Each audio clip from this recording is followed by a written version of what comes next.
ਸਾਡਾ ਸੱਚੀ ਉਸ ਪਰਮਾਤਮਾ ਤੇ ਪੱਕਾ ਯਕੀਨ ਹੁੰਦਾ ਹੈ। ਸਾਡਾ ਪੱਕਾ ਭਰੋਸਾ ਹੈ ਆਪਣੇ ਵਾਹਿਗੁਰੂ ਦੇ ਉੱਪਰ, ਆਪਣੇ ਰਾਮ ਦੇ ਉੱਪਰ, ਆਪਣੇ ਅੱਲਾ ਦੇ ਉੱਪਰ। ਕਿ ਸੱਚੀ ਅਸੀਂ ਭਰੋਸਾ ਕਰਦੇ ਹਾਂ?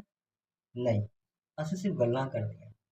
ਸੱਚੀ ਭਰੋਸਾ ਅਗਰ ਹੋਏ ਤੇ ਵਾਹਿਗੁਰੂ ਪਰਮਾਤਮਾ ਅੱਲਾ ਸਾਨੂੰ ਖੁਦ ਆਪਣੇ ਕੋਲ ਬੁਲਾਉਂਦਾ ਹੈ ਦਰਸ਼ਨ ਵਾਸਤੇ। ਇਸ ਵੀਡੀਓ ਨੂੰ ਦੇਖੋ ਉਸ ਭਰਾ ਦਾ।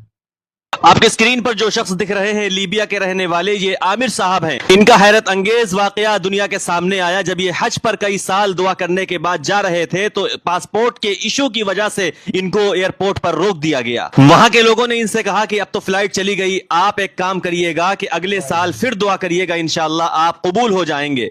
इनको अपने अल्लाह पर इस कदर यकीन था, इन्होंने कहा मैं इसी साल आपको जाकर के दिखाऊंगा। थोड़ी देर इंतजार करने के बाद मालूम हुआ कि वो फ्लाइट कुछ टेक्निकल इशू की वजह से वापस लैंड हो चुकी है उसी एयरपोर्ट पर। जब इनको ये बात पता चली तो इन्होंने कहा कि अब मुझे बैठा लो, अब तो फ्लाइट वापस आ गई। तो वहां के लोगों ने कहा कि अब तो फ्लाइट का गेट बंद हो चुका है, अब गेट नहीं खुल सकता, इसलिए आप अभी भी नहीं जा सकते। फ्लाइट फिर ठीक हुई और फिर चली गई।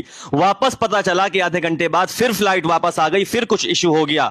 फिर वहां के पायलट ने कहा कि जब तक ये आमिर साहब हमारी फ्लाइट पर नहीं बैठेंगे फ्लाइट नहीं उड़ सकती। फिर आमिर साहब को फ्लाइट पर बैठाया गया और ये बाआफियत खैरियत इन्होंने बताया कि मैं मक्का पहुंच चुका हूं। दोस्तों ये होती है अल्लाह पर यकीन। क्या कहेंगे आप? ਵਾਹਿਗੁਰੂ ਜੀ, ਇਹ ਹੈ ਪਰਮਾਤਮਾ ਦਾ ਪੱਕਾ ਯਕੀਨ, ਪੱਕਾ ਭਰੋਸਾ।